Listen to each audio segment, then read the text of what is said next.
Good morning, everybody. Happy Tuesday. We have an amazing show for everybody today. Extra amazing, Krystal. Yes, extra amazing. Get to that in just a moment. Right. Lots of big breaking news this morning. So we have the latest fallout, new comments from Putin on that whole attempted coup. Was an attempted coup. We'll get into all of that. We also have some response from the White House with regards to new Hunter Biden allegations and interesting commentary from The View that we could not resist bringing to you as well. Big week for Supreme Court decisions, expecting some huge ones. We're going to preview those. This comes amid new allegations of corruption with regards to Justice Alito. Break that down for you. Blackrock, which has been a leader in so-called ESG, their CEO saying they're taking a step back from that, saying he's actually ashamed of having been associated with it. So that's kind of interesting. Could have some big implications. Fox News totally reshuffling their primetime lineup after Tucker Carlson's firing/exit. And excited for our guest today, Josh D'Aziza, who is talking about the human costs of AI. While we see just the tech part, there are actually a lot of human beings behind the scenes that make it all work. And so he has a new report on all of that. But we also have some big news here at Breaking Points. Guys, we did it. We did it. Million subs. 1 million. It happened. Actually, we kind of shot by. We did shoot by. Kind of amazing. You guys really do step up, though. Whenever, here's the thing. We realized we never asked anybody to ever subscribe. Yeah, we usually to the YouTube channel. We usually just do the premium sub ask. It's going to look really nice behind you, Krystal. I've already been warned that the plaque is 1.5 times bigger than the silver plaque. So it's going to be pretty sizable. Take up a whole shelf for sure. Back there. Yeah. So as you can see, I think probably over. We'll have to figure it out. I don't know. But it's a good problem to have. It's a good problem to have. Whose head it will go behind. We're going to have some longer reflections on this milestone, what it means to us, what I hope it means to all of you guys who supported us along this journey. As of right now, we're at 1,002,163, which makes me happy because one of my greatest nightmares would be to cross the threshold. Oh, right. And then dip below. Yeah, it would be so embarrassing. Right. So I feel comfy that we're going to be good to go. Well, don't from encourage here on people. Out, don't give people any ideas. That's true. That is true. I'm just manifesting my greatest fears here. But anyway, like I said, we're going to have more reflections on this later in the show, so stay tuned for that, a little bit of a retrospective that our amazing producers who helped us get to this spot put together for us. So we'll get to that towards the end of the show. But before we jump into the topics I just laid out for the day, we also just had some breaking news last night. You guys know, obviously, the latest Trump indictment has to do with his handling of those classified documents. One of the key pieces of evidence that we know that investigators were able to obtain was a tape in which he was said to have been basically bragging about, hey, here's some classified documents. See these classified documents? And even goes so far as to say, when I was president, I could have declassified these, but I didn't. They're still secret. They're still confidential. CNN was able to get their hands on that actual tape, on that recording. So we are able to listen to it this morning and get a sense of how that all went down. Let's take a listen. These are bad, sick people. That was your coup, against you. Well, it started right at the like when beginning. Millie's talking about, you were going to try to do a coup. No, they were trying to do that before you even were sworn in. That's right. Trying to overthrow your election. Well, with Millie, let me see that. I'll show you an example. He said that I wanted to attack Iran. Isn't it amazing? I have a big pile of papers. This thing just came up. Look. This was him. They presented me this. This is off the record, but they presented me this. This was him. This was the Defense Department and him. Wow. We looked at some. This was him. This wasn't done by me. This was him. All sorts of stuff. Pages long. Look. Let's see here. Yeah. I just found, isn't that amazing? This totally wins my case, Except it is highly confidential, secret. This is secret information. Look at this. Your attack. And Hillary would print that out all the time, she sent it to Anthony Weiner, the pervert. By the way, isn't that incredible? Yeah. I was just saying, because we were talking about it. And he said, he wanted to attack Iran and what? He's in the countries. This was done by the military, given to me. I think we can probably, right? I don't know, we'll have to see. Yeah, we'll have to try to Declassify. figure out See, as president, I could have declassified. Now I can't, but this is classified. now we have a problem. Isn't that interesting? Yeah. It's so cool. I mean, it's so, we heard and you probably almost didn't believe me, but now you believe me. No, I believe It's you. incredible, right? No, Hey, bring some coach in, please. So, I mean, it's classic That Trump. is the most vintage It's Trump. It the took me right most back. quintessential Trump that you can imagine, complete with the like Anthony Weiner. Actually, my favorite was bring the Cokes in, please. That is actually, I've literally witnessed the Diet Coke button more than a couple of times. If anybody is interested, that's exactly how they talk to him behind the scenes. They constantly have to be stroking his ego. Sycophantic. I mean, that part is humiliating for whoever that's down. It's just so embarrassing. But okay, so first of all, it's kind of hilarious because it's classic Trump. Second of all, I do find it ironic that he has this line in there where he's like, this totally wins my case, you know? And of course, he's talking about he thinks that General Milley had claimed that Trump wanted to go to war with Iran. I don't know if that's true or not. I do know that he took some very hawkish and provocative actions with regard to Iran, including pulling out of the nuclear deal, but we'll put that to the side. And what he's showing these individuals in his office, purportedly, are war plans that the Pentagon has developed for directly attacking Iran. Now, he seems to think that this means that Milley himself was directly in favor of attacking Iran. Maybe he was, maybe he wasn't. But he also seems to not understand that the Pentagon draws up plans for like literally every possibility and contingency. So anyway, I'm not saying that the Pentagon isn't hawkish with regard to Iran, but that piece is funny. But I mean, listen, it's just as devastating to his case as it was reported to be in the media. And that's really the key takeaway. He says these are classified secret documents. He says I could have declassified them, but I didn't. You hear the papers literally shuffling in the background as he shows them around, tells people to take a look at them. So that's what we got. Yeah, and the biggest problem for Trump ultimately is that he admitted that they weren't declassified at the time. And, you know, the bigger problem is I've seen a lot of legal analysis around executive privilege, about the supreme power of the president, about the ability to declassify. But Trump has two problems on his side. Number one, whenever he was president, he tweeted that there was a declassification, Krystal. His Justice Department then argued in a court of law that that did not count, him simply waving his hands and saying, these are declassified. They said that only declassification can happen through a formal review process. So number one, it undercuts his argument. Number two, and this is actually the biggest problem, is that remember, under the terms of the indictment, this is a very simple process crime, as in they said, these are classified documents. He can't contest now the classification regime on that based on the U.S. government.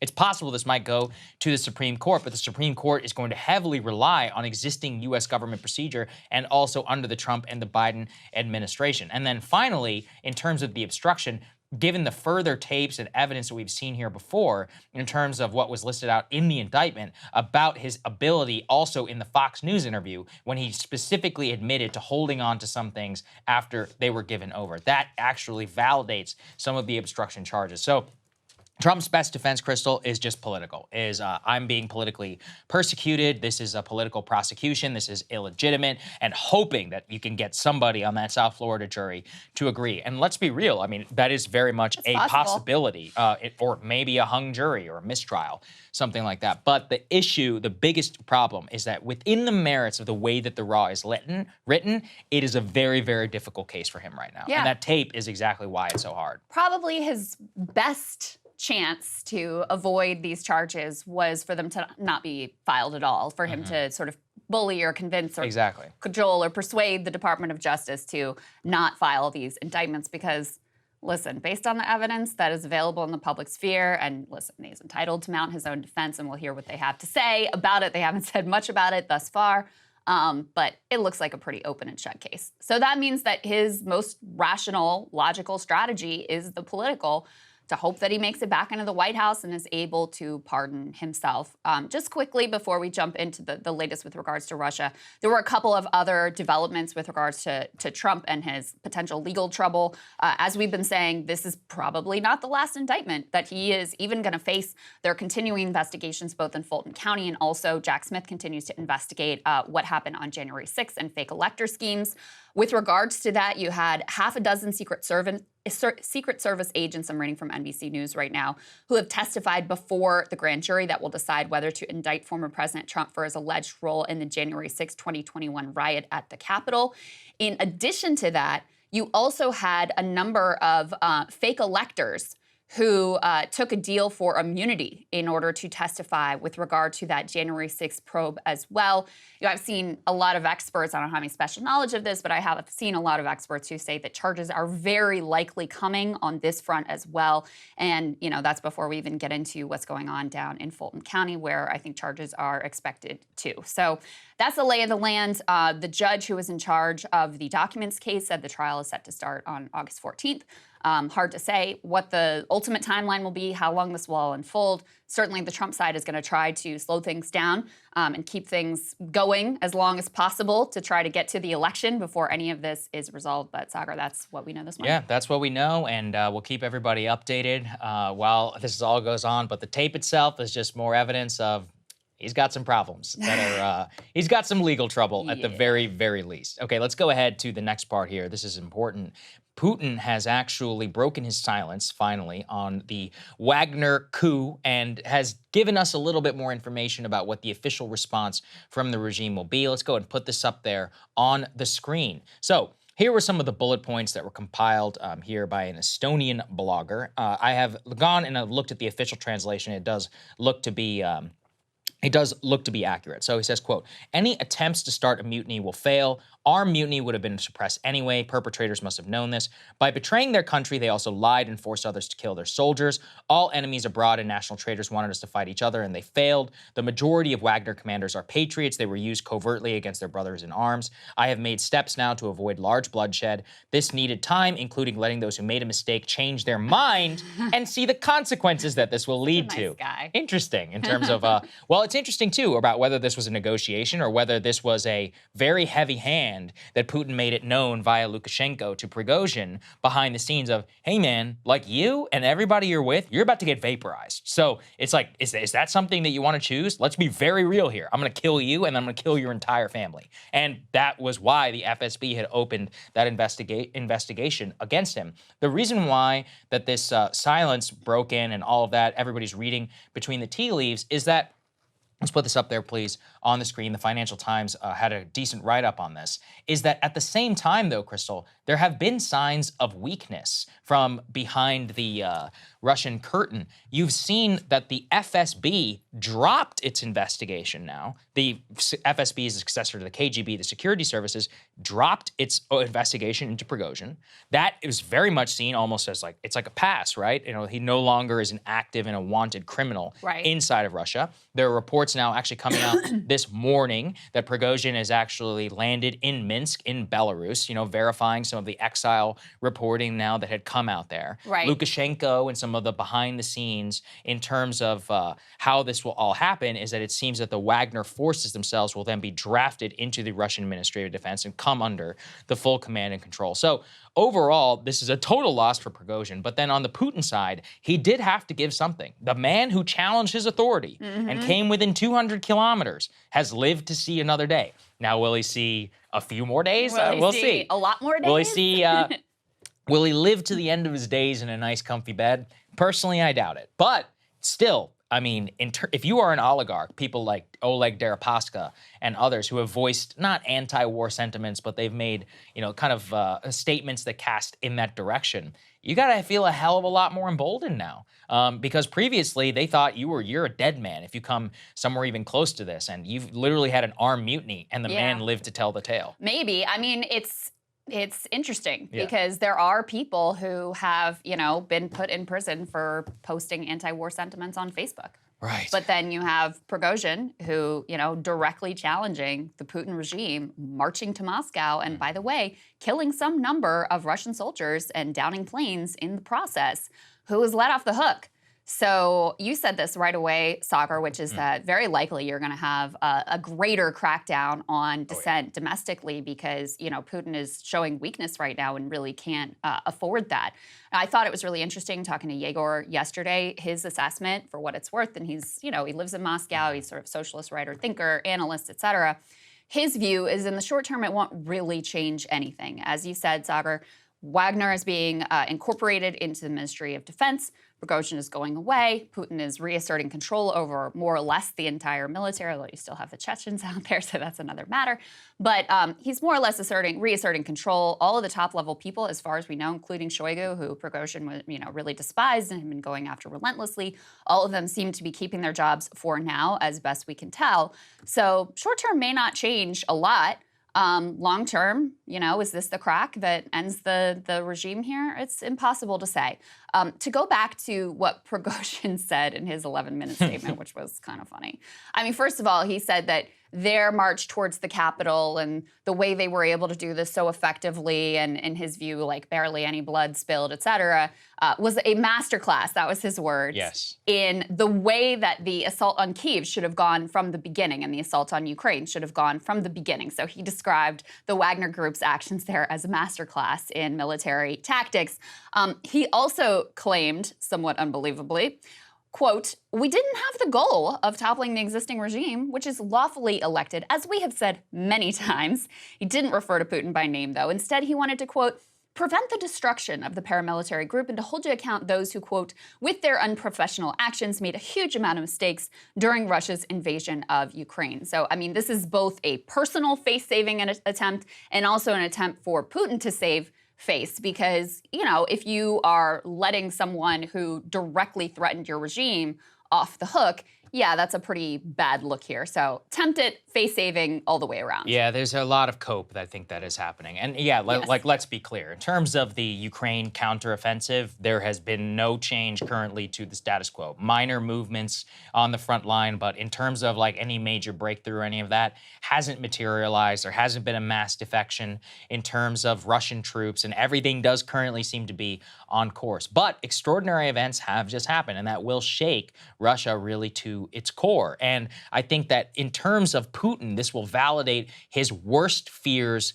of all time. And I actually think a crackdown domestically, while that is likely, we may even see even more of a crackdown in the military, because their apparatchiks and political officers are loyal to Shoigu and to Gerasimov, even though those guys are terrible at their jobs and would never have risen to those level in the United States or any sort of meritocratic system. They're basically mafia bosses. The issue really for them is that whenever they are promoting people from within, they're largely loyal to the two of them, and those two have then been loyal to Putin. But Putin may come through and demand even more loyalty tests, I think, from the future. It's actually very much what Stalin did in the 1930s. It's one of the reasons the Russian army was not well prepared for what happened during the Nazi invasion. The Tsars did the same thing. Almost any time there's some sort of rebellion from within the armed forces, they do a good job, or they do usually a job of making it more political. But overall, that usually makes the force less good at actually fighting.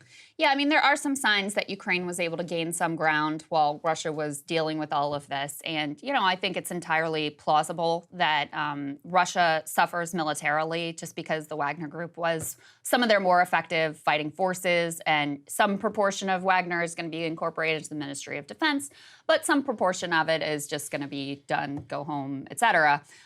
So, we'll see how it all shakes out. I will say, just getting some of the context from Yegor in terms at least of how he personally views this all unfolding domestically in Russia. Prigozhin had become a real social media sensation. And he had been propped up in some ways by Russian state media as this patriot of the war, et cetera.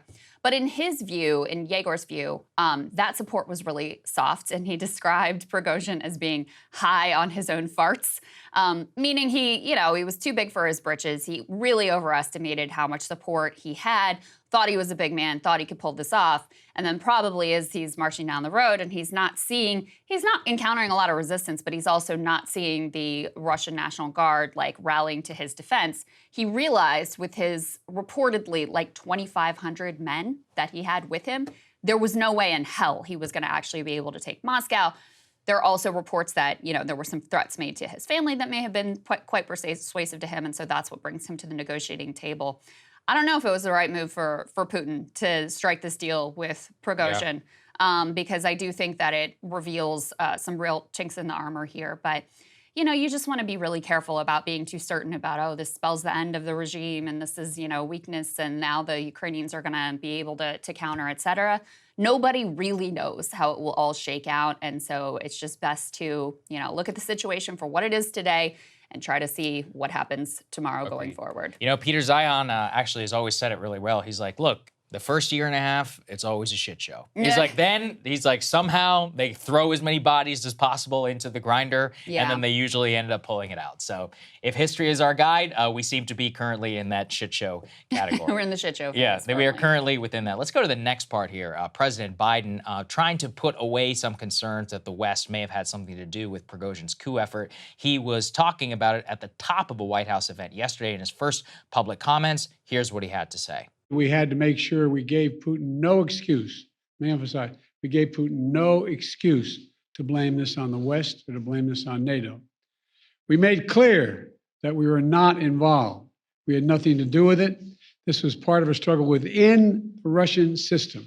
Making clear we have nothing to do with it, Krystal. I mean, there hadn't been any reporting or whatever that we had. Of course, there was some of that about whether we had some information about the forthcoming coup, whether it was actually going to happen or not. But obviously, as we actually read earlier today in the show, Putin is still blaming the West and others for encouraging the military coup. Now, he probably is going to do that no matter what, whatever actually the details are. I do think it is interesting, though, to look and to see whether and how Putin will continue to message, because I actually think it is a mistake to blame this on the West and not point out Prigozhin's actually worst thing that he did, which is all intel currently indicates that whenever he was whining about not having enough ammunition and going after the defense ministry, he had all the ammo that he needed and he was hoarding it so he could mount a coup.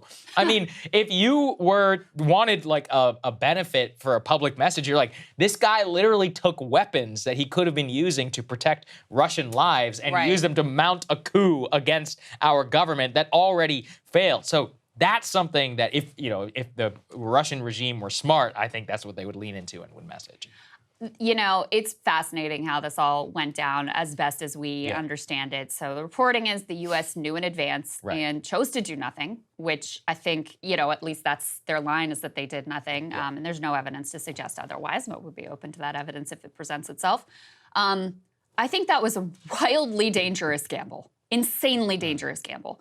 And I think it's reflective of the attitude of a lot of the blob here in Washington. And we saw it expressed online from, you know, former Russian ambassador Michael McFaul as one example, that they were actively cheering for this war criminal mercenary maniac, head of a private army, to take control of a nuclear superpower. Like, that is insane. That is insane. Listen, maybe he would dot his I's and cross his T's with regard to protecting the nuclear arsenal and not be wild and unhinged, but you have no idea. And so it looks like it worked out in, the West's favor here. It looks like the gamble paid off. But how many of these gambles are we going to take? How many of these gambles have we already taken with regards to how we have approached this conflict? I just think it's absolutely insane. Now, with regards to the buildup to this moment, what Prigozhin claimed, so I went through some of this context yesterday, but just to reiterate a bit, there was already lots of tension between Prigozhin, Shoigu, and increasingly, potentially with Putin as well, because Prigozhin was just, he was really unleashed. He was extremely, repeatedly critical of the Russian military leadership. Putin seemed to recognize they have somewhat of a problem here, so they were looking to curtail Wagner's power and to try to bring them under the umbrella of the Ministry of Defense, which means that Wagner's men would basically be under Shoigu, which to him was a real red line, apparently. So what he did, in addition to hoarding the ammo, Saagar, apparently, to plan this not a coup, was claimed that there was a direct military attack on Wagner forces. There is no evidence to support that whatsoever, but that's what he used as his pretext. He claimed in his 11-minute address that we talked about before that, we were totally, we weren't happy about coming under the Ministry of Defense, but it was fine. We were packing up our stuff. We were getting ready to leave. And then, innocent us over here, they came and they attacked us. So what are we going to do? That was his claim of how all this started. But But yeah, I think our posture here was wildly irresponsible and downright terrifying, and we're just lucky that it worked out the way that it did. I've been mulling it over and thinking. I do think it was a tough gambit at the time. I genuinely don't know now what I've been thinking about in terms of the warning. But I do think that this is a good opportunity about. Well, make the other case. So, okay. For what the administration. The case for not doing anything is you have no idea, is that they're going to blame you already in the first place. And also, who would have ever actually thought they would get as far as they did, right? So they're like, hey, it'll, piss Putin off, but it's nothing's really going to happen. So they never in their wildest dreams could have imagined that the Russians would be so incompetent to let them get 200 kilometers from Moscow. I understand in terms of that, but I'm thinking now on the back end, this is a perfect opportunity for engagement, to go to them and just be like, look, man, you just got humiliated in the national stage. Just call it in Ukraine. We'll put pressure on the Ukrainians. Let's all just, we'll come together and we'll try and end this thing. And you can sail off into the sunset. You'll actually look better. You'll be stronger. You won't have as many problems. So couldn't you have done that, though, once you have the intelligence, but before the attempted coup actually happens? It's possible. Say, listen, this guy's a problem for you. We know he's planning this coup. Who knows how this is going to go? Let's get to the negotiating table before all of this unfolds. I think the problem is he probably would have just said, okay, that's nice, and then he would have taken the information and he would have chopped his head off, and he would have been like, yeah, and he was a traitor or whatever to the regime, and also the West was behind it, even though they're the ones who are the ones who warned us about it. So I just don't know. Look, we are where we are. Where we are right now is I do think this is a good opportunity for Emmanuel Macron or somebody to get over there or to get on the phone with these people and just be like, look, you don't want to be in this situation. Macron has actually even said, he's probably the perfect one because he keeps saying Russia needs to be defeated but not destroyed in terms of the Putin regime. Yeah. And Putin would see him at the very least as a credible person whenever it comes to this. And he would say, I can go to the West, I can go to Biden, I can go to the UK, and I can go to all of them, and I can say that we can try and put some pressure here to try and bring this into a close. But you gotta pull out, or you gotta call it, or you gotta give us something so that we can make sure that we keep this all temperature down. But without any sort of engagement like this, the most likely option and scenario from the Russians is to triple down and to try and achieve some sort of military victory to justify the current chaos and the problems and the cost of what's going on in Ukraine. I mean, that's why I think it's a disaster. I think it's very likely that Putin sees the outcome of this war as completely existential to him personally. And that's why, it seems it's I want to be hopeful that you could achieve some sort of a negotiated settlement in the near term, but it's hard for me to see. I mean, he's going to need some sort of face saving, some sort of way to back out of the corner that he's put himself in, and not a good set of facts. Absolutely. Let's go to the next part here on Ukraine. We're always, of course, paying attention to what also is happening with the Zelensky government and how they're handling themselves in terms of their democratic processes. Let's go ahead and put this up there. What we're fighting for is democracy, after all, right, Saagar? Well, President Zelensky is now saying that Ukraine will hold elections after the war ends. He says that elections in Ukraine can be held in 2024 only if martial law is ended by them. Martial law currently in effect under the Ukrainian constitution after the invasion of Russia. So invasion by Russia, they say that Zelensky says, according to that constitution, no elections can even be held in the country while martial law remains in effect. He expressed hope that there would be peace in Ukraine next year and that life could return to normal. The next parliamentary elections would normally actually be held October of 2023, so coming up here in the fall of 2023, and then this presidential election would take place in the spring of 2024. The Speaker of the Ukrainian Parliament actually said that the issue of parliamentary elections was, quote, not on the agenda, since that according to law, they could not be held during martial law. Now, I'll say why I think that this is a mistake. We had an election here, a very important election here in the United States in the middle of our Great Civil War in 1864, arguably the most important election ever in American history, because it affirmed actually at the time that this was a rebellion, that this was not something that was going to interfere with our democratic process. Lincoln, of course, he suspended habeas corpus and he did a lot of stuff, which, certainly doesn't look all that great in terms of democratic norms, but insisted on holding both the midterm elections and some of the gubernatorial elections from 1863 and then in 1864 as well, even with the full knowledge he believed he would lose. He believed up until, I forget what great victory happened. It's blanking. I think it's Sherman's March. Atlanta, that's what it was, the seizure of Atlanta, I believe. that happened before the election or sometime around the election was that there was a thought and a knowledge within that government that they were going to lose. And that when they did lose, that the war aims, that because Lincoln was running at that time against General McClellan, who was much more of a peacenik and a Democrat who wanted to sign an agreement with the South, that they were like, not only are we going to lose, we're actually going to get somebody in office who is against everything that we're for. And they held the election anyways. Wow, and the reason why I think that's so important to think about is that, Ukraine is in the midst of an external threat, and, that is genuinely existential. They do have conquered territory, but it's not unprecedented, for countries in the middle of wars, and specifically democratic countries, to hold elections at that time. So I understand, the whole constitution and all that, but I also do think it's a little bit convenient, specifically also because Ukraine has taken a lot of steps to quash and to go after opposition parties, pro-Ukraine voices or pro-Russian voices and all of that within its country. At the end of the day, some sort of settlement here, and the idea of Ukraine as a polity, as a sovereign nation, is they did have a significant Russian-speaking population. So if they want to make the case as being some sort of multilingual, multinationality country that should survive and exist in the future, elections are a very key part of that, in terms of democracy. Yeah, I think that's right. And I mean, the point of highlighting this story and this suspension of any sort of even semblance of democracy, which this is just the latest step in a number, as Saagar was alluding to, of crackdowns on any sort of political parties that would voice any kind of dissent, corralling of media and all those sorts of actions, is not to demonize Ukraine. It's just to make sure that people aren't falling for the propaganda that this is, perfect democracy and what we're doing is really just standing up for democracy, and that there aren't some warts involved with what's going on with the Ukrainian government as well. We just want people to be clear-eyed about what the real goals are here from the U.S., who we are really supporting, and what the actual reality within Ukraine is. I think that's it. Yeah, and you know what the irony is? I think Zelensky would be elected. He's dramatically popular. Insanely popular, as far as we can tell anyway, yeah. Before all of this, there were a lot of questions about corruption. Should this comedian even be in charge? All this stuff. I mean, remember him from the Perfect Phone Call?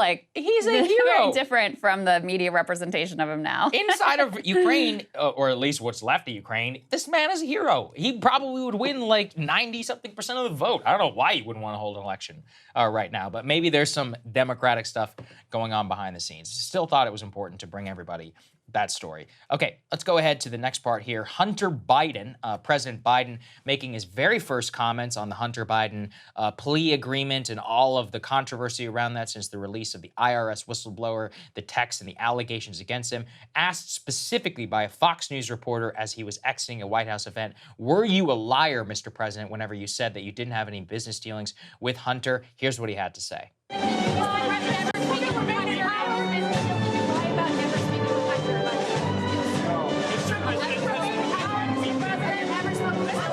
Okay, so I know that's very difficult to hear. I also have deep sympathy for her. I have been that person before, and it's a very tough gig. So she was on the middle of a rope line as President Biden was leaving, I think that's the East Room, and walking to the grand hallway or whatever it's called. And while she was there, did you lie? And all he said was no. So that's the first public comment that he's made and there. She's saying, did you lie that you had never spoken to your son about his business dealings, right? Right, that's right. Did you lie about never speaking to Hunter about his business dealings? Yeah. The reason why that's important is that A, he took the chance only to answer that question in the middle of a very crowded room whenever there's a lot of noise, and he was still refused to address it in any press podium. In terms of the reaction currently from the White House, they have still refused to give any comment. They were asked about it yesterday again, and they still are unable to provide any answer around ethics about President Biden, about his knowledge of the deal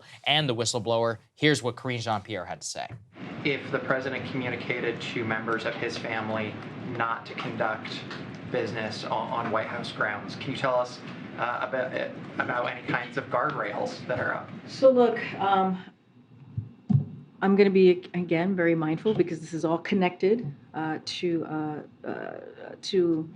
a case that the DOJ is currently overseeing. So I'm not going to comment on that specifically. But as you know, and we have laid out very early on in this administration, when it comes to ethics, when it comes to how we all kind of move about and how we respect clearly the government ethics here. This is an administration that has been incredibly transparent on that. This administration has been very transparent, and that is why the only thing that we have to say about corrupt business dealings, IRS whistleblowers, is he is his son. Did you notice that yesterday? Every time that he was she was talking about it, she's like, "This is his son. This is his son." They were like, "Are you going to ask him about it?" And she said, "No, I don't have any plans to ask." How do you have no plans to ask him about it? You're getting up there and getting hammered every day, asking questions around a very specific government IRS whistleblower allegation of foreign corruption against our number one adversary on the global stage, and you have nothing to say about it, and then have it straight faced say that you're the most transparent, administration whatever in history, and you're so ethical in your conduct. I mean, it's just outrageous the way that they're trying to quash this, Krystal. Yeah, well, that's also a lie. Like, I don't know if she's like questioned Biden on it, but clearly they're obviously you talked about it, right? So now you're lying. Routinely, extensively behind the scenes and how to handle it. It's also interesting she mentioned that this is the subject, that Hunter is the subject of an ongoing DOJ investigation, because there had been some question about that. Hunter's lawyer actually said that the investigation was over, but the DOJ saying, no, we're still looking into some things. So she's seeming to at least agree with the DOJ that the investigation into Hunter isn't over. So I found that interesting as well. But clearly, in terms of their press strategy, they are hoping that they can keep any questions about Hunter and his business dealings and any sort of potential linkages with the current president of the United States. They are hoping that they can corral this into partisan conservative media and make it easy to dismiss as just a smear tactic and, political campaign tactic to damage the president before his reelection. That's what they're really hoping. And up till, the past few days, they really were successful at that. There was no interest from the mainstream press about anything with regard to potential Hunter Biden business dealings. And frankly, there wasn't as much evidence of, potential interplay between Joe Biden and Hunter Biden with regard to this Chinese business deal or anything else. I think it's going to be very difficult for them to keep this now corralled into partisan conservative press. And the reason is, we've already kind of seen the dam has broken. The fact that you had Karine Jean-Pierre facing difficult questions from CNN, from NBC, from CBS, from basically every mainstream outlet that felt that they had kind of been played on this story, I think makes it difficult to imagine that they're actually going to be able to get through this whole incident without having to seriously respond to it, seriously deal with it, and without it, dinging Biden in a lot of ways. This is where Democrats really, they do themselves no favors. Listen, unfortunately, both parties in Washington seem to think that, when it's their own side, that this sort of corruption is just par for the course. It's just part of how Washington operates, and that they really don't feel bad about it. They don't see any problem with that. They think that's just like the natural order of business. But rightly, the American people see it very, very differently. And so if you're going to run another campaign against Trump, which they're signaling that they want to run basically the same playbook as 2020, it's the soul of the nation argument that he was making last time around. It's going to be a very similar playbook this time around as well. It hurts your credibility when you don't have clean hands. Trump is corrupt as hell. He's taking money right now directly from the Saudis through Live Golf. His son-in-law is, taking billions from them as well. There's other Gulf state entanglements, a development deal in Oman. That's as corrupt as it gets. You undermine your ability to effectively make that case against Trump when you yourself have these kind of messy business dealings. Yeah, how are you going to talk with a straight face about Jared Kushner and corruption and return to normalcy and all of that, and have one of the most transparently ridiculous and corrupt dealings in modern presidential history, excepting Trump? Then you're just, in many ways, you're just as bad. And, I want to emphasize what you said on the media front. They do look like fools. They, all the hallmarks of Russian disinformation on the Hunter Biden Russian laptop. Almost even I had to slip there myself. Hunter Biden laptop, they said it had all the hallmarks of Russian disinformation. Then they refused to even report on the laptop until after the election itself, a form of, election interference. Then, after that, what do? They wait almost 2-something years into the Biden presidency until an actual government whistleblower has to come forward with cold, hard facts and evidence of text messages for them to actually ask him about it at the podium. And I think that's why I get pissed off at Krystal, is because all of the evidence has been there since October of 2020, since the day the laptop came out. And Tony Bobulinski came out as well and verified the email talking about 10% for the big guy. There has been a direct allegation that Biden was involved with the business dealings. He was never, to my knowledge, asked specifically about any of these allegations in any mainstream press interview, in any press conference that has come forward. And he's now running for re-election to president of the United States and now facing questions that have been known now in the public sphere for literally years and years. And in fact, even pre-laptop, Burisma and all of that has been known since 2018, I believe, since that came forward. So I do think it is a huge black mark on the press and their conduct with respect to this. Now, in terms of the press, are they gonna redeem themselves, Saagar? No. Shit, will they redeem themselves? We just couldn't resist this particular bite, because this does sum up the way that the elite liberal press does feel about the Hunter Biden story. They're trying to spin it in every which way they can. Both Nicholas Kristof and now Anna Navarro over at The View have settled on the line, which is that the real story behind Hunter Biden is the love of a father between a son. Here's what she had to say. I've known Joe Biden since he was a senator for about 20-some years. I can't tell you how much his life has been marked by losing not one child, but 2 children. Yeah. And once you've lost a child, I think you are absolutely determined. It's even more urgent. It's even a bigger issue that you will not lose another one. Yeah. The Hunter Biden story, the scandal, the this, the that, it's also the story of a father's love. And Joe Biden has never and will never give up on his son Hunter, and will never treat him lesser than. And so he is a father first. Take it or leave it. That's who he is. That is part of his heart.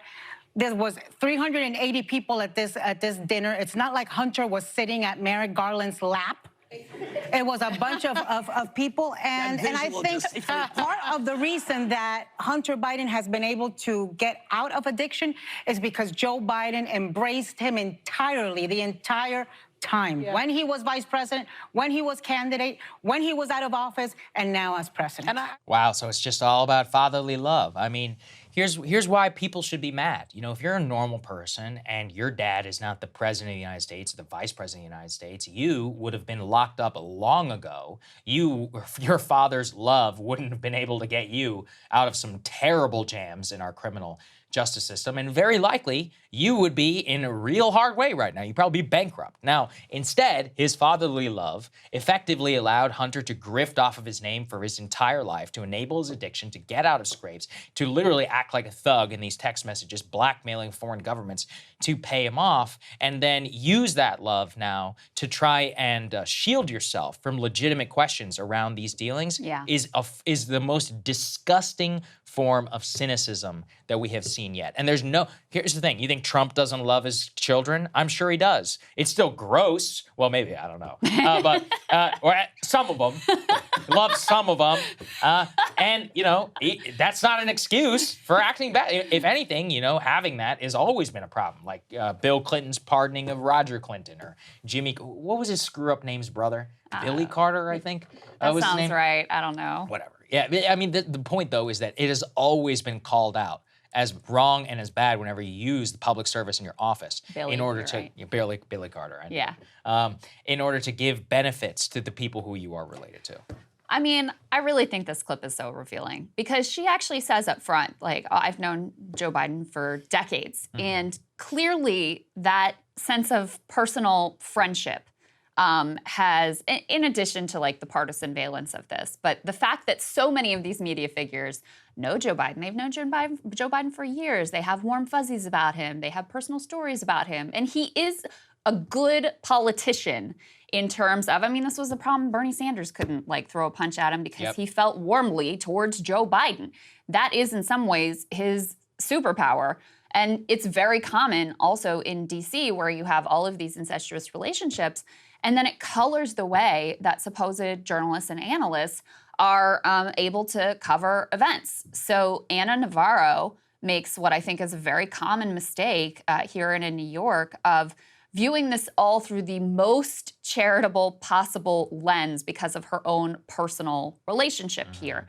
Whereas if you had the same set of facts with regards to Donald Trump and Kushner or Ivanka or whatever, and you don't have the personal relationship and you don't have the partisan allyship, you'd have a very different commentary. You'd have a very different assessment of what that meant, because instead of giving the absolute most charitable reading, you would give the absolute most nefarious reading. Now, you know, maybe you could say, like, well, Trump has kind of proven himself to be a pretty nefarious actor, so some of that is fair. But Joe Biden has also proven over the long years of his tenure here in Washington to allow a lot of grifting off of his name. I mean, I'm talking from the very beginning. And I will never forget when we had Ryan Grimm on Rising back in the early days, and he had like an encyclopedic knowledge of every documented corrupt business deal that was from his brother and his, you know, family members, his children, whatever, trading on the Biden name to try to personally enrich himself. So it's not like there's no track record of this stuff and it would come out of the blue. At the most, he was directly involved in these deals. He was getting the 10%. He was personally, you know, financially benefiting. There's a sort of a second possibility, which is that Hunter has also texted about like helping to support the whole family financially, that even if Joe Biden wasn't directly getting a cut, that he was secondarily benefiting from these business deal Hunter was doing by, you know, helping to fund his own lifestyle and whatever, you know, whatever he needed. That's a possibility. But at the very least, it's clear he allowed his own son to trade off his name in a way that is highly detrimental to public trust and overtly corrupt. Like, if you can't admit that, then you just are not an honest actor. I 100% agree. I think it's disgusting, and I think it's, you know, it's even worse, I think, that only people like us will even be able to point this out. You know, we happily do segments here on Jared Kushner as well. We do it all the time. But unfortunately, that's just not how our media ecosystem is, and that's really why the country is so broken. And it really is because of an attitude like that. Anyway, speaking of more family members, corruption. Yeah, so we've got another story about Justice Alito and some shady dealings that our friends at The Intercept wrote up. Let's go ahead and put this up on the screen. This has to do actually with a business transaction of his wife. The headline here from The Intercept with journalist Daniel Boguslaw here has the byline: Samuel Alito's wife leased land to an oil and gas firm while the justice fought the EPA. A deal made by Alito's wife with an energy company paints recent Supreme Court decisions on the environment in a damning light. So here's the backstory. Alito's wife, who I believe inherited a fair amount from her family, decided to see if a 160-acre plot of land in Oklahoma would produce oil. In a lease filed with the Grady County Clerk, the wife of Alito entered into an agreement with Citizen Energy 3 for revenue generated from oil and gas obtained from a plot of hardscrabble she inherited from her late father. They talked to ethics experts about, you know, the implications of this, which I do want to say I don't think there's quite as direct a connect here as there is with like the private jet allegations, where you have him accepting private jet travel from this rich billionaire who immediately has multiple cases that come up in front of the Supreme Court that Alito does not recuse himself from, et cetera. I don't think the connection is quite as direct here, but I think it speaks to an overall atmosphere, an overall permissive atmosphere, and the types of financial entanglements that they almost see as just commonplace and par for the course. So they asked this Jeff Hauser, who's founder and director of the Revolving Door Project, about this financial arrangement. He said there need not be a specific case involving the drilling rights associated with a specific plot of land for Alito to understand what outcomes in environmental cases would buttress his family's net wealth. Alito does not have to come across like a drunken Paul Thomas Anderson character gleefully confessing to drinking our collective milkshakes in order to be a real-life, run-of-the-mill political villain. Just to give you a sense of a few of the cases that are relevant to, you know, oil drilling, et cetera. In May, Alito penned a majority decision in Sackett versus EPA, which radically scaled back the Clean Water Act. Prior to targeting the Clean Water Act, Alito had also joined the court's other conservative justices in attacking another set of EPA powers under the Clean Air Act in West Virginia versus EPA. That 2022 ruling gutted the EPA's ability to regulate greenhouse gas emissions from power plants. So listen, quite possible this is Alito's ideological leaning. and that he would have made these decisions regardless of his own, personal financial stake here. But even the appearance of corruption is a problem, especially when you're talking about the highest court of the land. They should be holding themselves to the highest of standards. And instead, they appear to have no standard whatsoever. This is why I get very angry. I'm hearing from a lot of right-wing friends, and they're like, why are you validating these attacks on the court? And I'm like, look, this isn't about abortion. This isn't about any of that. And by the way, if you want to uphold any of those decisions, it is then up to you to conduct yourself in the highest, most ethical manner so that anyone cannot accuse you of making a decision that did not have any financial interest to you.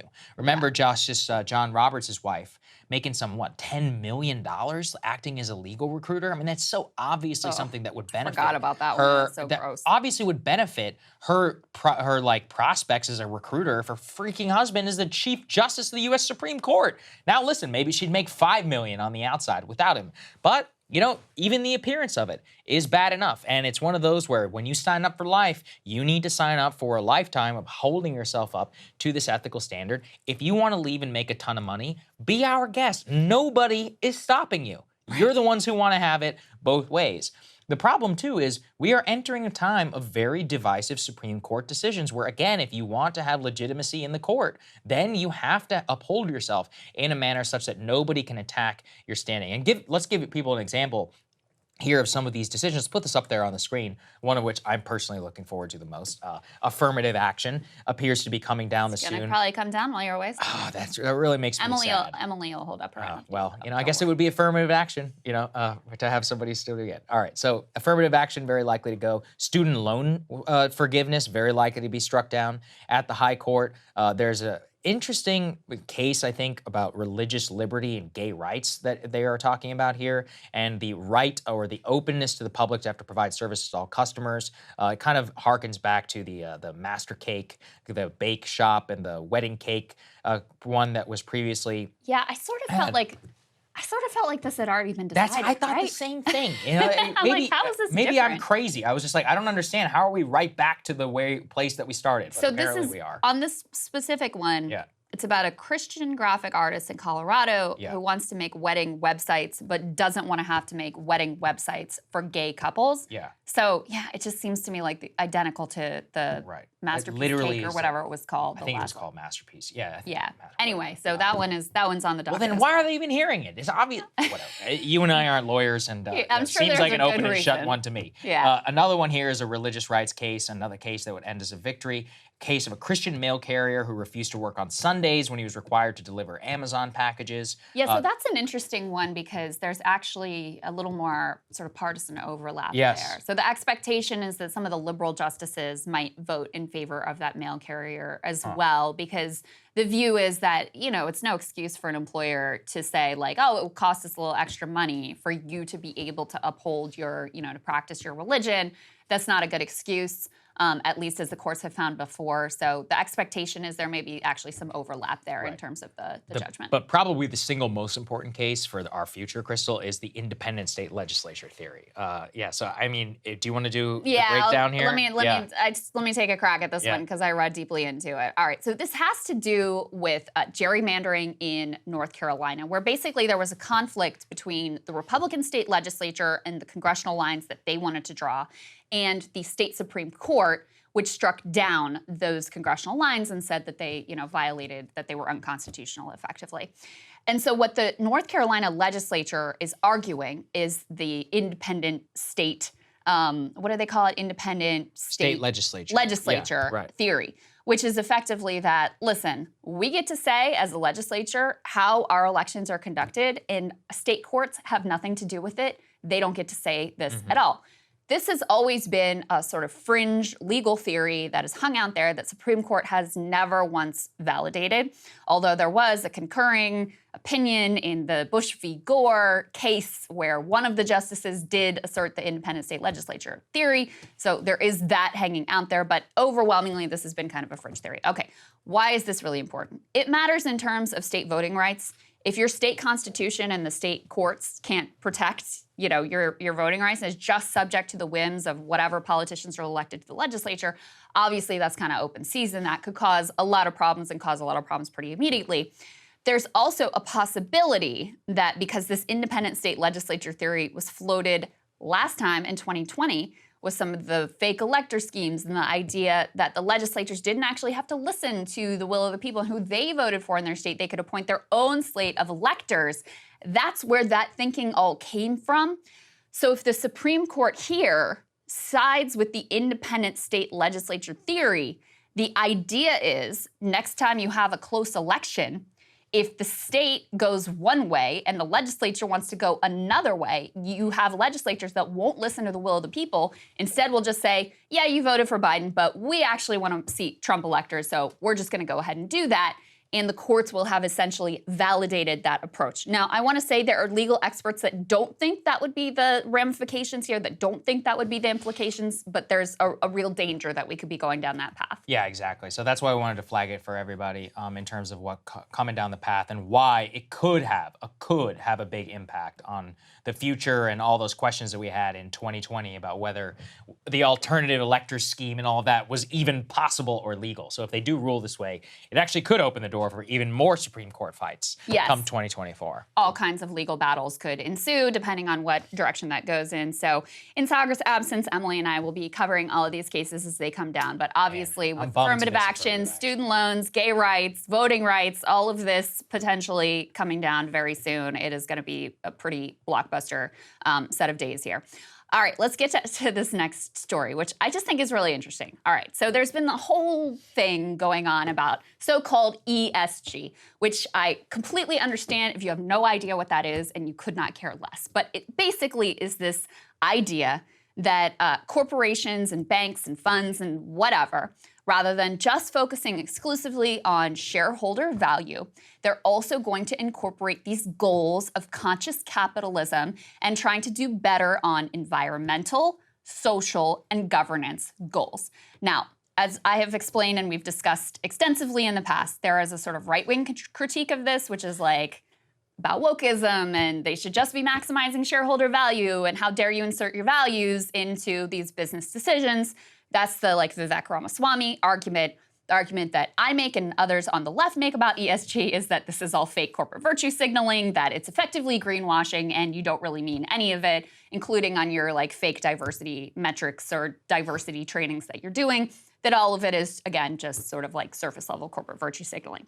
So one of the leaders in the whole ESG quote unquote movement has been the head of Blackrock, Larry Fink. So let's go ahead and put this up on the screen because he made some very interesting comments here about his view of ESG.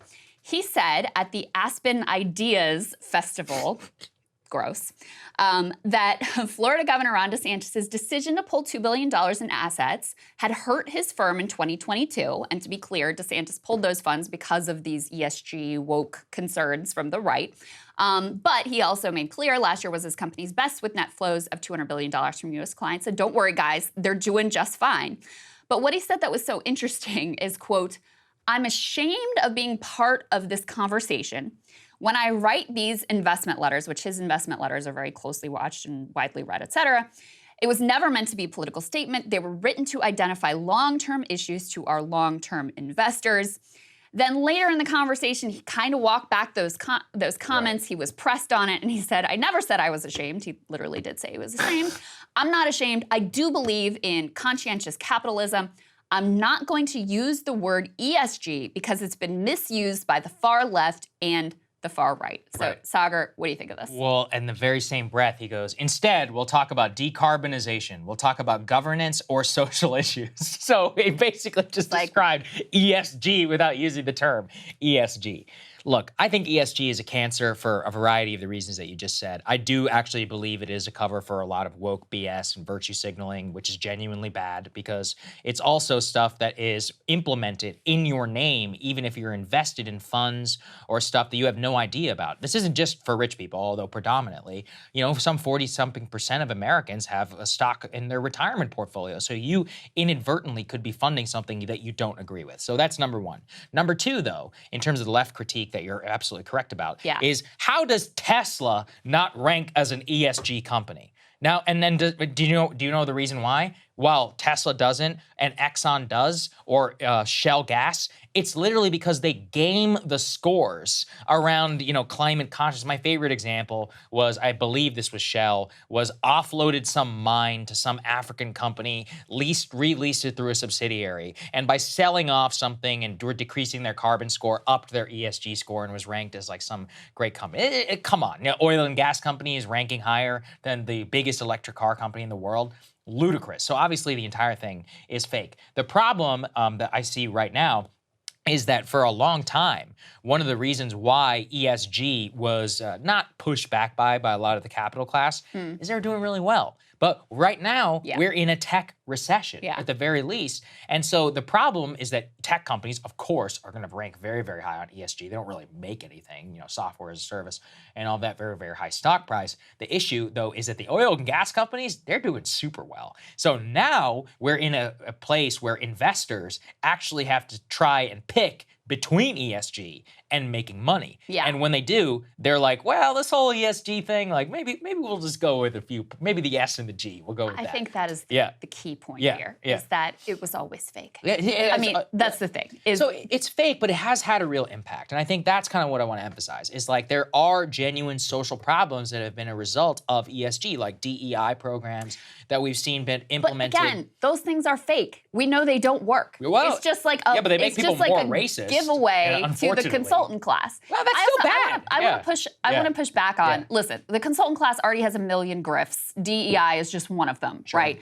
I want to push back on the idea that you asserted that it is in any way different that people would be supporting, social goals or whatever that with their funds accidentally that they don't actually support. That happens all the time. I mean, that's the reality of capital.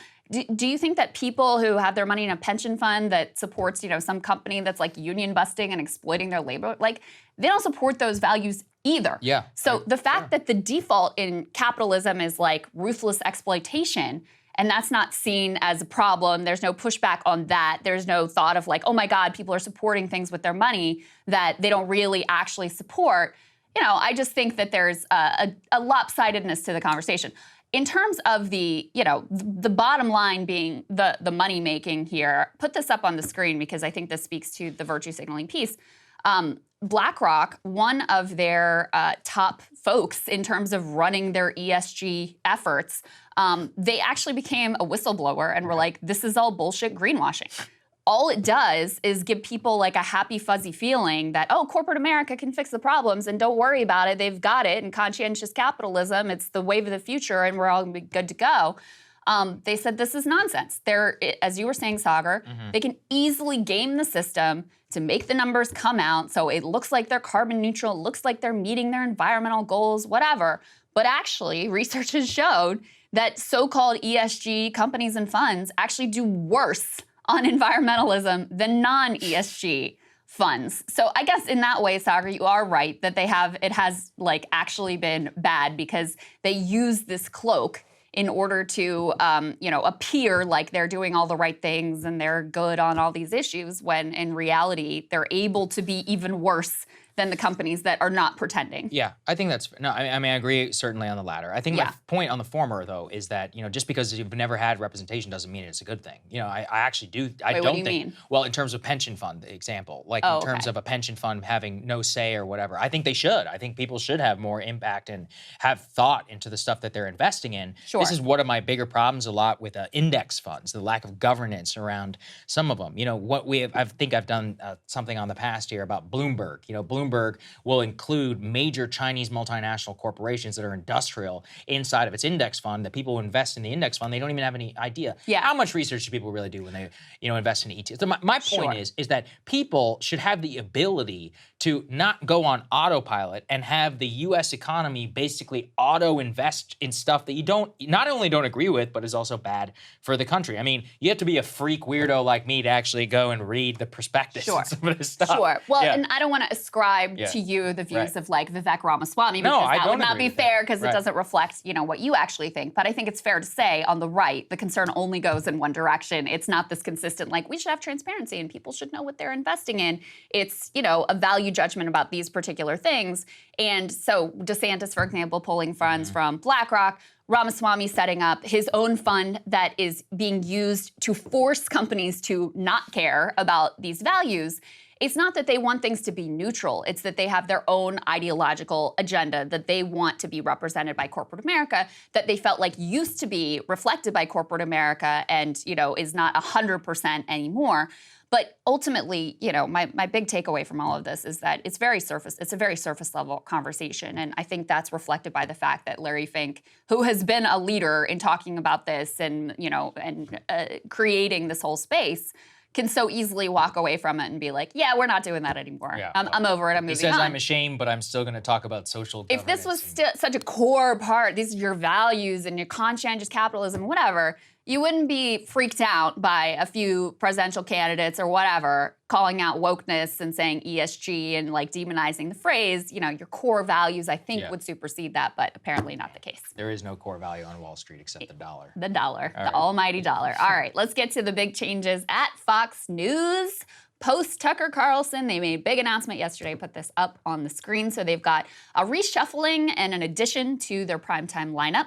So now the evening programming is going to go Laura Ingraham. She was later in the evening. They're bumping her up to 7 p.m.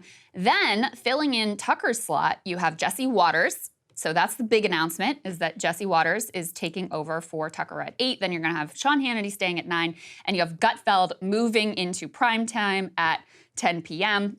This comes as post-Tucker, Fox News has been kind of struggling. Also, you know, MSNBC saw a big bump with the indictment news that they went all in on, and especially since CNN has sort of like lost faith with the liberal resistance types. So MSNBC has really benefited from that. However, Fox News has, and I think we have this, put this up on the screen, Fox News has regained their #1 primetime spot.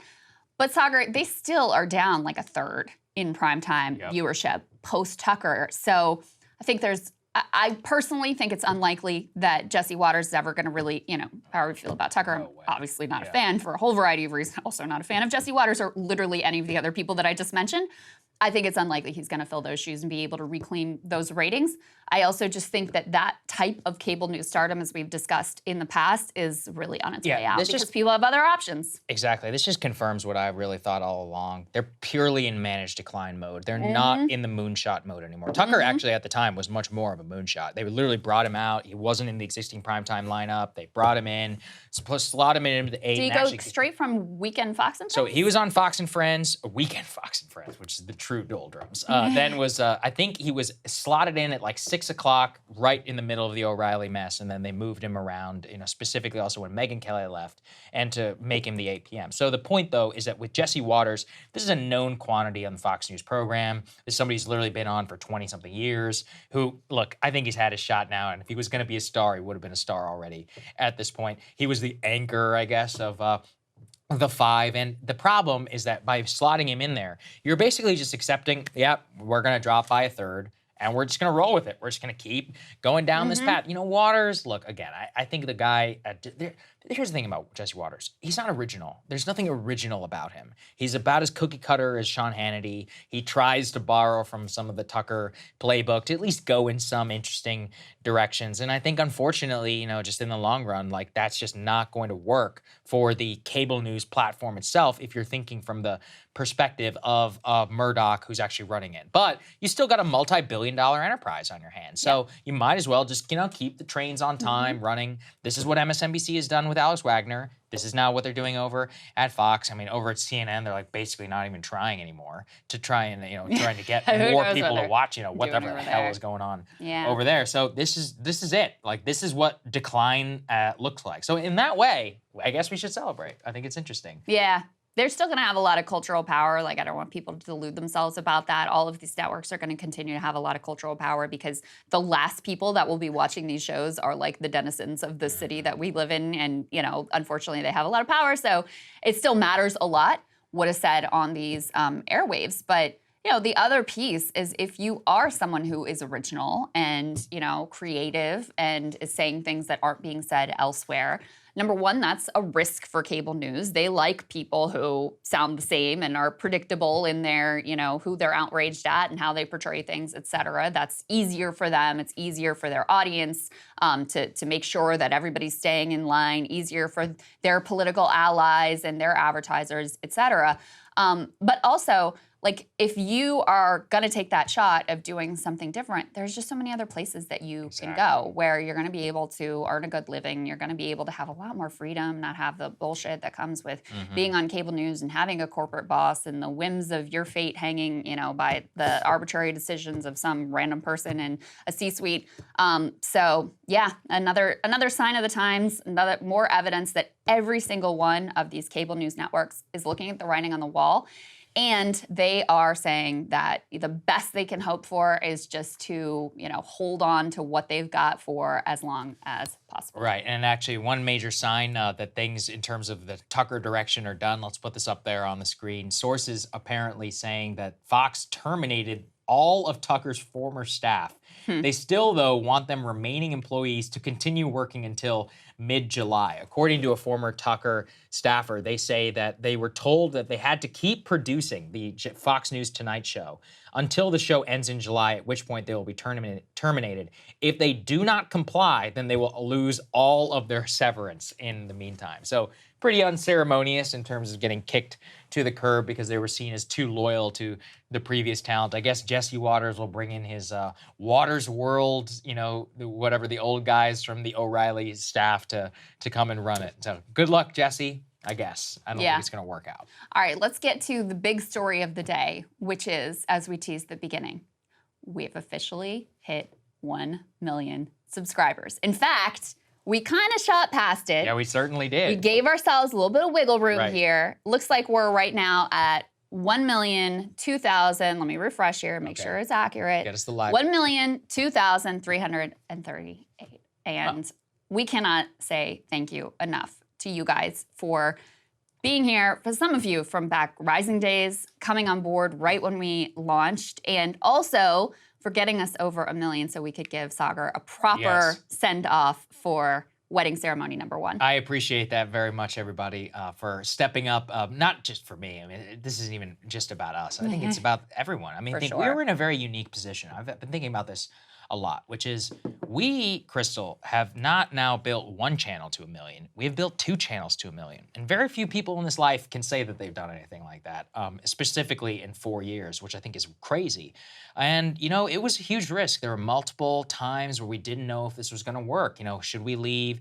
Should we not leave? There were multiple people who told us that we would be okay. But it's one thing to hear it on the end of a phone and one thing to actually see it materialize. And, we were deeply worried about our ability to recoup the subscriber base that we had built over at The Hill. Obviously, that was laid pretty soon, after we launched. But again, it was a gamble. And it was one which ultimately did pay off, of which we're very lucky. And we owe everybody who stepped up for us. And in a 4-year period, actually exactly 4 years, I was looking back, I sent you that photo yesterday, from June of 2019 was the first time that we were officially kind of hosting Rising together. And that time, we had 6,000 YouTube subscribers. 6,000 the day that we started over at The Hill. So I mean, I basically count that as 0. We built that. The day we left was 1.35 million. And then, to be here, 4 years later, almost to the day, having built 2 channels to 1 million is, a testament really to the people who believe so much in the way that we do our show. And there are, so many people who we've heard from about 1 million who are like, I subscribed, I created like 7 Gmail accounts, like I got my mom to subscribe, I got my dad to subscribe, my sister, whatever. I mean, that just shows us how much it means to you and to you, all of you. I mean, we're just so thankful. Our producers put this together, a little montage. Let's go ahead and put this up there on the screen. There That's you are. me, day Check it one. out.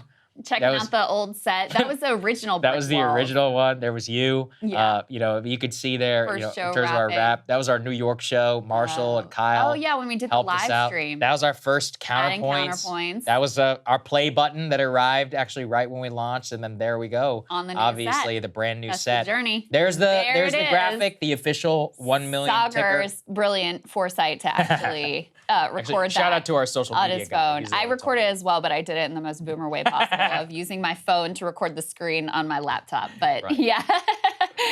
I want to, there's a lot I want to say. Yeah. I mean, first of all, as you were alluding to, Saagar, the most painful part of leaving Rising was after, I mean, we worked really hard to build that channel. It was so And to have to walk away from when we just had not that long ago hit 1 million subscribers, that hurt. That definitely hurt. That was definitely one of the hardest parts of walking away from there because, you know, you hope that things are going to work out. But there was a real chance that we were never going to see that number again. And to do it on our own terms, to do it independent instead of under a corporate brand, it means so much more. And, you know, this show has shifted and changed a lot as the news has developed, as what you all have been looking for has changed. Thank you so much for sticking with us through all of that, whether it was the height of a political cycle, whether it was during COVID, whether it was during the Ukraine war, any of the crazy twists and turns of our politics that you all have shown up to hear what we have to say. I cannot say enough how seriously we take that and how much it means to us. So thank you, thank you, thank you.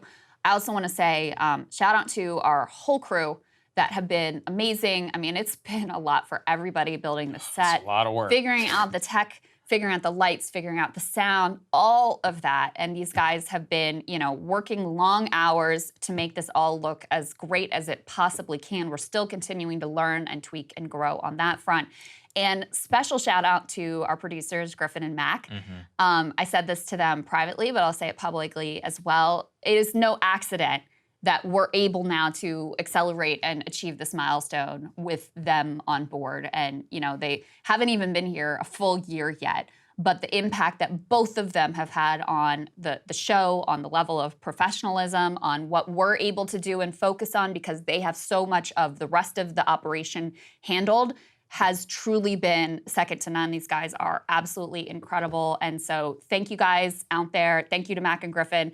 Thanks to all of you, premium subscribers, YouTube subscribers. You're all playing your part in helping to fund their salaries, fund this operation, fund the new set, and get us to this point. Thank you. Yeah, the premiums in particular, you guys had our back from day one. You gave us the confidence, the ability to invest continually in the show, to hire the best talent possible that we could find out there, and to find people who care as much about the show as you do. And that's what, you know, the two of us, we hammer home every day, which is like, there are real people behind the screen. They care a lot about the show. They've invested in this. And every single one of us is going to work our asses off to make sure that they get the best possible experience that they deserve, that they paid for, and to be able to spread it to everyone that they possibly can. So look, we would never, ever take anything that we do for granted. Some of this still doesn't even feel real, you know, to look I know. here. I swear I was just doing the show. We starting Rising like yesterday. I can't believe it's been 4 years. Every time I look at the show now, Right. it's still like, whoa, look at our set. I mean, yeah, so look cool. at this That's crazy ours. set. Yeah, Yeah. it's nuts, you know, to just let it all sink in. So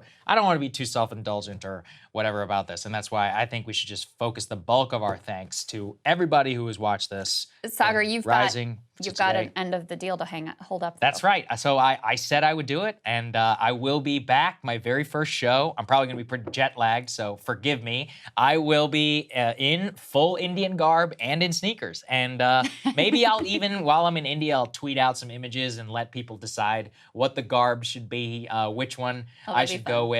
Yeah, I think I'll make it a more of an experience. I'll let the premiums decide. How about that? I'll send it to Griffin. I'll send everybody some options. You guys can decide what it's going to be, and that's what I'll do. I'll show up in the show. That I made a commitment to everybody. Man of my word, I've eaten a sock here on before. What else have I done? I wore a hoodie with a suit, which is one of the most heinous things I've ever done. Crime against fashion. I'm ready to do it again, to wear my Indian garb with sneakers, which I don't think anyone should do, but people apparently wanted to see it. I'm told that was one of the main reasons that many people subscribe, and we will do what it takes. Help No us shame over. here. Yeah, I'll do anything. No shame in our game. Listen, if it makes people happy, then so be it. So that's what we care about the most here over at the show. That's it. Thank you, guys. We appreciate you. We got a great guest standing by. Let's get to it. Excited to speak with a new guest on the show today. We have Josh Jezza. He is investigations editor for The Verge, and he just wrote a fascinating news story in partnership with New York Magazine on the human costs of AI. Josh, great to have you. Thanks for having me. Yeah, it's our pleasure. Let's go ahead and put your piece up on the screen so folks can take a look at the tear sheet here. You were able to report on the human beings who are doing a lot of the legwork behind the AI that a lot of us are engaging with in our lives, sometimes without even realizing it. The headline here is AI is a lot of work. As the technology becomes ubiquitous, a vast tasker underclass is emerging and not going anywhere. So just tell us a little bit about what you found. Yeah, so AI is trained on data, but before that can happen, humans need to go in and curate or label or sometimes tailor make that data. The system behind this data production, or annotation, as it's often called, is super opaque. There's data vendors, private companies, or platforms where people from all around the world do this work. They often don't know who they're working for. So I wanted to find out more about how that system works and how it's changed as AI has developed, as we've seen kind of the move toward these large language models like ChatGPT. Yeah, and so tell us a little bit about like how this will expand in the future as ChatGPT and other LLMs become ubiquitous. We've seen the I believe the Google AI chief came out and said, oh, we're going to come out with something soon that's going to crush ChatGPT and all of this. It's not all software, it's millions of humans, as you described. What does that look like? Yeah, so it looks like, I'm sure you've done CAPTCHA before, the little prove you're not a robot thing, that's also data annotation. And so it's sort of a very sophisticated form of that, at least the image labeling stuff. It's, tracing outlines of traffic cones at a pixel level, sort of frame by frame for self-driving cars. And then with text, it's chatting with chatbots and then critiquing their responses based on a bunch of different criteria. There's also elements of it where you're sort of pretending to be the chatbot that the engineers want to have, and you're giving good answers for questions, writing computer code if you want it to be able to program. And so that's all sort of the launch process. And there's a conception often that, you just do this work, you need this work to sort of get started, and then the model is good enough that it doesn't need the humans anymore. What I found is that there's a growing recognition that it's not really how it works. One, if you want to keep getting better AI, you need more people doing new, often trickier forms of annotation. And then also, because these systems are really brittle, like they struggle in situations that aren't represented in their training data, whenever they're encountering something like that, or the world changes, or there's an event in the news that now people are talking about, you need humans to go in and sort of add more data, annotate the data, kind of keep these systems up to date. And so one of the things that we're seeing is these systems are out in the world more, they're running into more of these edge cases, and you need more humans kind of standing by to help them out. So you talk to some of the people who do this as their work. They don't even really call it jobs. You say they call themselves taskers. Like, what is the day-to-day reality of existence for these individuals?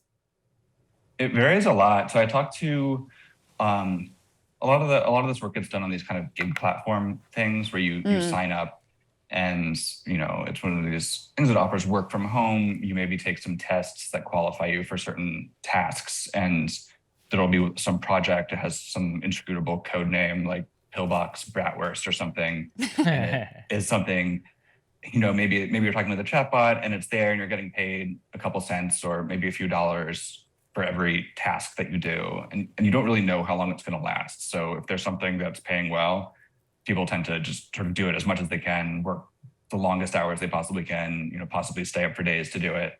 Wow. Because at some point, the data won't be needed anymore for a while anyway, and the project will end, and then you'll have to, hopefully, in the best case scenario, you have to learn how to do a new task and start working on that. In the worst case, there's just nothing, and then you're out of work for some unknown amount of time. Yeah, that was kind of my question, is that obviously this is a vulnerability. And since these people are all about automation and software, are they trying to automate these people out of existence, Josh? Very much so. This data is also very expensive. And so there's a lot of work being done to automate it. And if you look at the history of machine learning development, it's kind of always being automated away, but then it's also, that doesn't mean that you don't need annotation anymore. It just means you need a different type of annotation. So like the early image recognition stuff, people went through and they labeled cats and dogs and airplanes and buses or whatever. That is all, that's easy now. That's all automated away. But then it enables self-driving cars, and that requires even more people doing even more technical and tricky annotation and labeling, because the stakes are higher and the world is complicated, and trying to get a self-driving car to navigate it is extremely difficult. So it seems to me like, the fears, some of the worries with AI, and especially with, some of the large language models, is that it will automate out of existence a number of, at this point, fairly well-paying white-collar jobs. Part of why I think there's been so much attention in the media is because it's sort of like an existential threat to the professional class that the media represents, which, is understandably an important story. It seems like what you're documenting here is, it's not that jobs are going to go away. It's that instead of having these white-collar jobs, that part might be automated out of existence. Instead, you're swapping these, relatively well-paid jobs where you have some amount of power in your workplace, et cetera, and it's not just completely anonymous. You're not just completely in a vacuum alone crunching these tasks, for this sort of global underclass that has zero power in terms of what they're doing day to day, zero predictability, zero labor rights, certainly zero union rights or ability to collectively organize. Is that kind of the bigger picture of what you're getting at here? I think that's the risk, yeah, and I think that's why it's important to be aware that this is happening behind the scenes with these systems, because it's not going to be a robot comes and replaces you at your job. I think will be something like this, where maybe you're now part of this global digital assembly line, and you do one piece of annotation, pass it off to some other system that goes somewhere else, and some other human. No one knows who is where, and so it's quite difficult to push for better conditions, and you bear the cost of all the kind of precarity. When there's no work, you're not getting paid.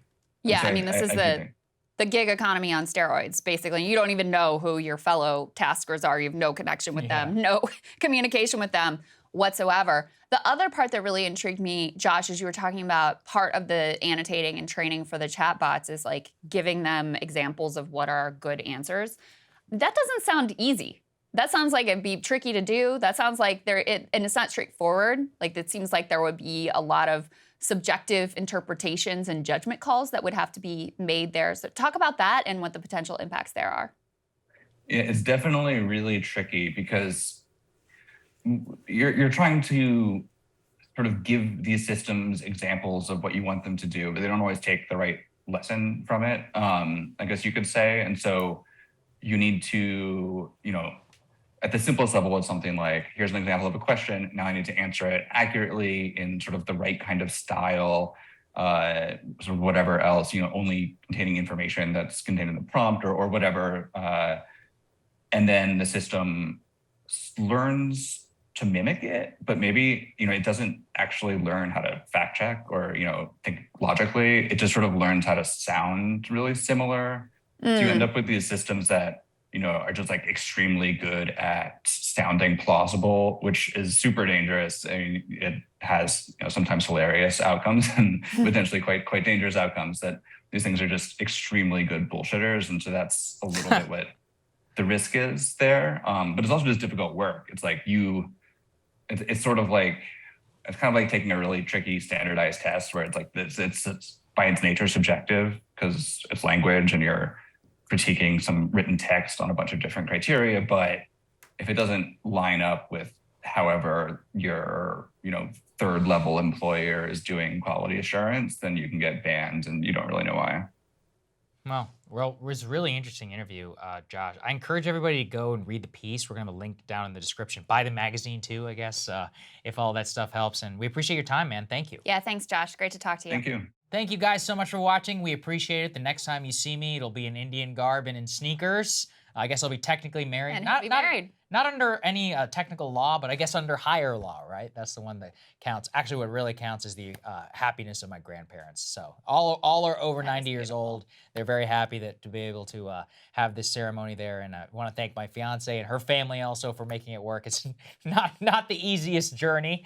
So I've got a flight tonight to New Delhi. I'm excited, I guess, to be on it. I'm going to miss everybody here on the show, but Emily's going to do a great job. Oh, yeah. And I'm really glad that we got to do a million together, Krystal. Congratulations to Thank you. Congratulations to the whole Breaking Points community and family on 1 million subscribers. I'm actually going to be in for Ryan tomorrow, and then so Emily and I are going to be doing a show tomorrow for Counterpoints, and we'll be doing the show on Thursday as well. So I will see you tomorrow, and Saagar will see you whenever he decides to I come will. I'll be back. I think it's July 8th or something like that. Something like that.